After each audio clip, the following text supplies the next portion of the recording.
සාරිපුත්ත මහරහතන් වහන්සේට ගොඩාක් දොස් කිව්වනේ කෝකාලික. සාරිපුත්තයන් වහන්සේ පෙන්නන්න බෑ.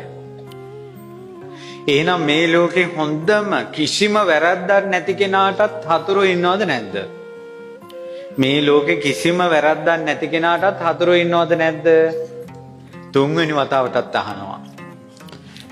මේ මහා සාරිපුත්තයන් වහන්සේ වෙන්නේ දෙවියන් බඹුන් වඳින කිසිම කහටක් නැති පිවිතුරු හිත් තියෙන උත්තමයාට සතුරු හිටියද නැද්ද?